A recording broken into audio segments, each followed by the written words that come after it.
तो सदगुरु कबीर के साथ ही एक अद्भुत है कि काम काम सब कोई कहे, काम न चीने कोई, जैसे मन की कल्पना काम का है सो। माया माया सब कहे, माया न चीने कोई, जो मन से न उतरे माया कहे सो। इसलिए माया स्त्री का शरीर नहीं है, पुरुष का शरीर नहीं है, कल्पना। काम और माया दोनों कल्पना है। इसको समझने के बाद में एक क्षण में समाप्त होती है, नहीं समझने के कारण अनंत काल से संस्कार बनकर के हमारे जीवन में लगी रहती है। इसलिए सदगुरु कबीर की हिसाब की एकदम सुंदर है कि प्रारब्ध पहले बना पीछे बना शरीर, कबीर अचंबा है ही, मन नहीं बांधे थी।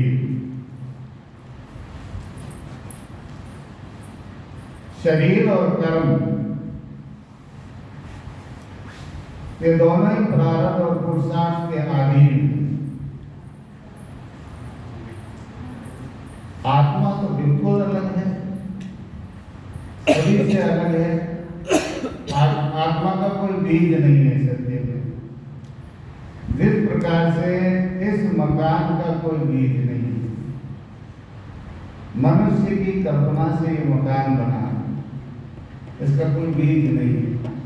मनुष्य विचार करता है, कल्पना करता है, नक्शा बनाता है, उसी प्रकार का मकान बना देता है। तो मकान और पत्थर, कर्म और बीज किसी में समाया हुआ है। जैसे बीज और वृक्ष पहले हुआ, लड़ाई चलती है, झगड़ा चलता है, मुर्गी अंडा कब किस कौन सा पहले हुआ, ये प्रकृति दोनों अपने पास रखती है। कहते हैं बीज को भून देने पर बीज वापस नहीं उगता है, बीज का अंकुर तोड़ने पर भी बीज नहीं उगता है, बीज को जला देने, राख कर देने पर भी वो बीज नहीं उगता है। लेकिन बीज में जो अंकुर है, वह अंकुर भी 5 तत्वों का अंश है। तो बीज और अंकुर एक ही तत्व की स्थिति है। तो न तो आत्मा बीज है और न ही अंकुर है। इस प्रकार से हमें समझना चाहिए। ऐसा समझे तो हमारी दुर्बुद्धि उसी क्षण नष्ट होती जाती है।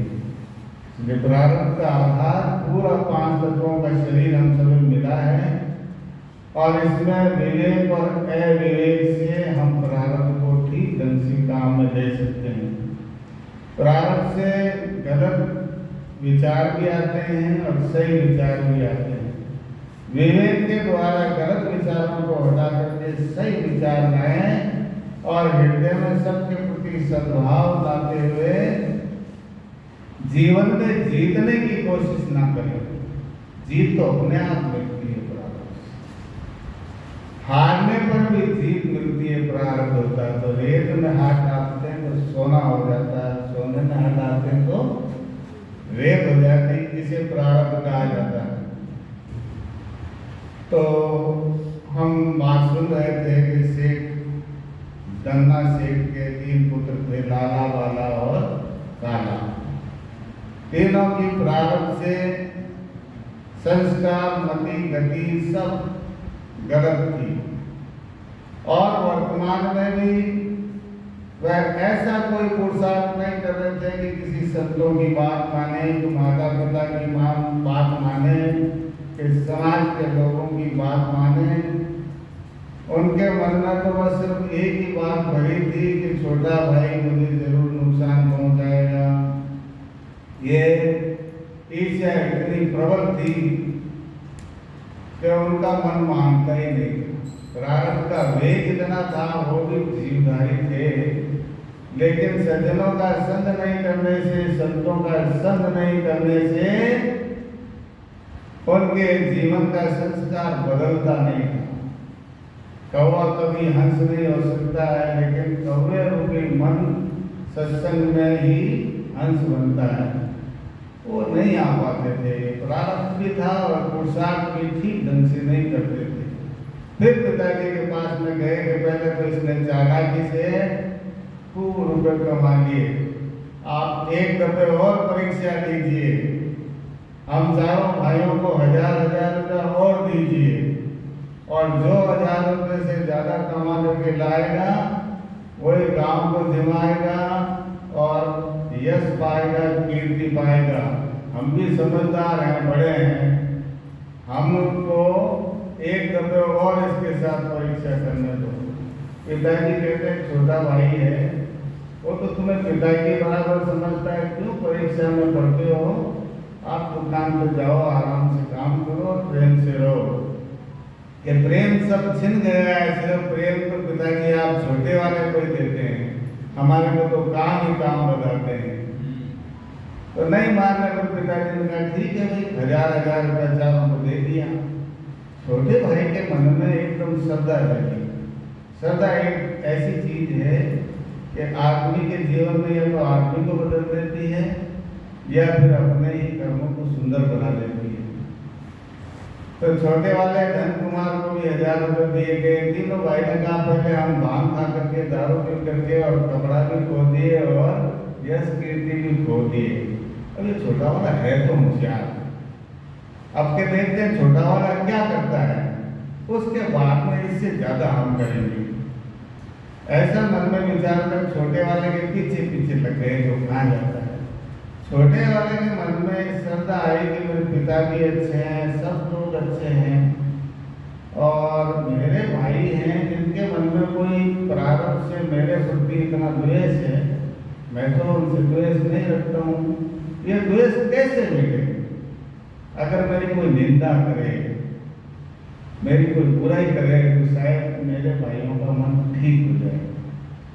ऐसा मन में भाव लेकर के वो 1000 रुपये लेकर के गांव में निकलता है। पहले के समय में, आज के समय में भी करते हैं, मुर्गे लड़ाते हैं, मेढ़े लड़ाते हैं, भेड़ लड़ाते हैं, पाड़े लड़ाते हैं, ये खेल समझते हैं।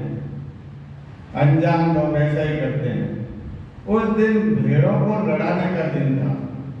आपस में भेड़ लड़े, उस पर शर्त लगती, जिसकी भेड़ जीत जाए उसको जो शर्त होती है उसके मुताबिक देते हैं। तो उस भेड़ के मैदान में राजकुमार भी था और राजकुमार का भी एक मेढ़ा था, भेड़ा, और सब लोग कहे कि भाई जो लड़ाएंगे 500 रुपये आ जाएगा तो वो देंगे, 1000 वो देंगे। राजकुमार ने कहा कि मेरे मेढ़े को जो हरा देगा, वो जो चाहेगा वो मैं करूँगा। तो धन कुमार विवेकवान था, सतगुरु शरणों में जाता, संतों की, बड़े बड़े बुजुर्गों की अच्छी बात सुनता। उसके मन में आया कि मेरी निंदा हो जाए तो मेरे भाई खुश हो जाएंगे। तो राजकुमार का मेला तो बहुत बड़ा है, इससे कौन जीत सकता है, आज मैं हार ही जाऊँ,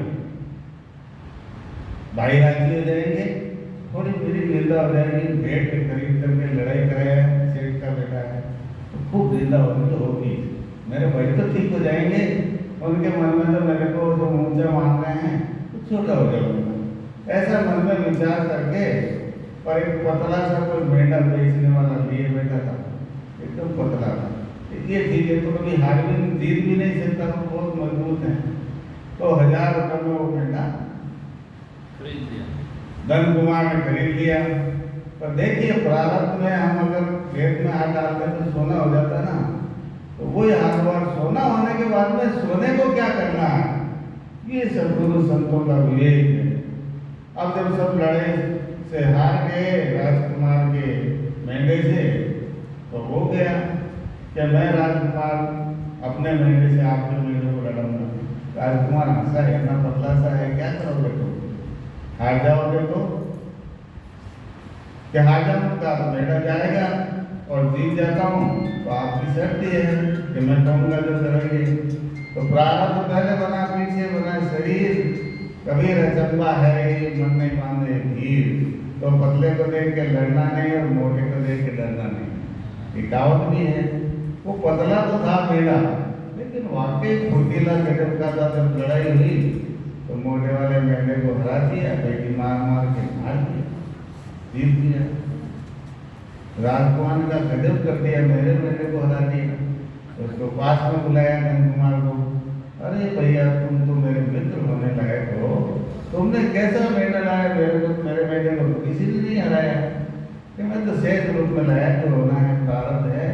अच्छा छोड़ो प्रारब्ध को राजकुमार ने, अब तुम आप बताओ कि मैं आपके लिए क्या करूं, क्या दूं आपको। तो राजकुमार की तरह वो नगर सेठ था, उसका पिताजी, उसको धन की कोई जरूरत नहीं, क्या मांगे राजकुमार से। तो उसने कहा, राजकुमार अगर मेरे को मित्र मानते हो तो मेरा एक निवेदन है कि कहो जो कहोगे वो मैं करूँगा। ये मेंढे की लड़ाई आज से बंद करा दो इस देश में। कोई भी मेंढे की लड़ाई साल में ये मेला ना भरे। आप अपने पिता को कह करके लड़ाई बंद करा दो तो जीव हिंसा रुक जाए। जीव मत मारो बापा, सबके एक प्राण, हत्या करूँ न छोटी, चाहे छोटी सुनो पुराण। कितनी भी किताबें पढ़ेंगे और जीव हत्या कभी हमारी बदले के बिना रहेगी नहीं। बदला लेने के लिए हमें फिर जन्म लेना पड़ेगा। जन्म मरण से रहित होना है तो हिंसा तो छोड़ना ही नहीं होगा। तो ऐसा विवेक द्वारा जब राजकुमार को कहा गया, तो राजकुमार का कोई धन दौलत और कोई पद मत मांगोगे, पद की कोई जरूरत नहीं, आपकी मित्रता नकली ही बहुत है और ये काम करवा दीजिए। जब राजा के पास समाचार गया कि एक लड़का जो धन्ना सेठ का लड़का धन्ना कुमार मेरे बेटे से जीत करके ये चीज मांगी है कि हिंसा बंद करो, धन नहीं मांगा, पद नहीं मांगा, तो लड़के की वो राजा भी प्रशंसा करे तो गांव का तो क्या हाल है।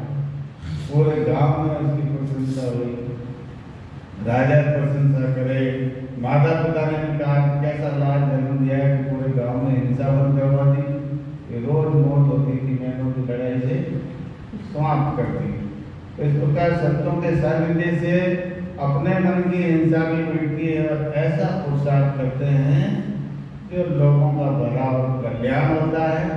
इसलिए हम सभी को प्रारंभ पर चलते हुए संतों के द्वारा कहे हुए वचनों का पुरुषार्थ करना चाहिए। उनके कहे बिगड़ जो भी पुरुषार्थ करते हैं वो फिर शरीर धारण करने के लिए हमारा कारण बनता है। इसलिए संतों के द्वारा जो विवेक हमारे जीवन में घटता है वही हमारे जीवन को सफल करता है। तो नंद कुमार की एक और उपलब्धि हम आज सुने 10 मिनट में, कल और उपलब्धि सुनेंगे और संत महात्मा में आ रहेंगे तो सुनाते रहेंगे, जैसी तैसी बात आएगी, क्योंकि एक दिन में पूरी नहीं होगी और एक दिन में आनंद भी नहीं होगा। एक बात तो पूरी हो ही गई है।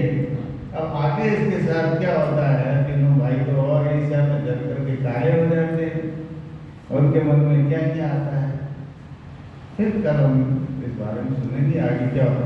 ये पथ वैराग्य का है, एक दिन में मिलता नहीं है, कई दिनों से संस्कार बनते बनते हम लोग साधु एकदम थोड़ी बने। कई जन्मों के संस्कार के बाद में संतों की बात सुनते सुनते ऐसा वैराग्य जगा कि हमें कोई नहीं रोक सका। कई लोग रोके होंगे, टोके होंगे। तो इसी प्रकार वैराग्य की धारा ऐसी है कि सत्कर्म करते करते निष्काम और निष्काम भाव से, निष्काम सेवा से हम अपने जीवन को सुंदर बनाते बनाते गुरु पद के अधिकारी इसी जीवन में हो जाए। यही संतों की सबके लिए शुभकामना तो होती है, पर इसी जीवन में हो भी सकते हैं, नहीं भी हो सकते हैं। इसमें प्रारब्ध का आपको आप योगदान है। अगर कोई शरीर को पति मानता है तो भी गलत है, कोई आत्मा को पति मानता है तो ये गलत है। दोनों को बराबर हो, शरीर के बिना आत्मा का ज्ञान नहीं होता है। तो स्त्री और पुरुष अपने शरीर में ही है, प्रकृति स्त्री है, परात्मा पुरुष है। प्रकृति ईश्वर है और आत्मा परम ईश्वर है। इस प्रकार समझते हुए सर्वता के साथ जीवन जिए। बोलो सद्गुरुदेव। बहुत ही सुंदर अब आपने गाने सुने और आपने उससे सिर्फ आगे सुनाएंगे, बहुत बढ़िया बात है। और देखो अभी बहुत सुंदरता की बात ये रही कि प्रारब्ध पहले बना पीछे बना शरीर। 2 दिन से आप सुन रहे हैं और वास्तव में प्रारब्ध होता है तो आज बहुत कुछ देखा जा सकता है।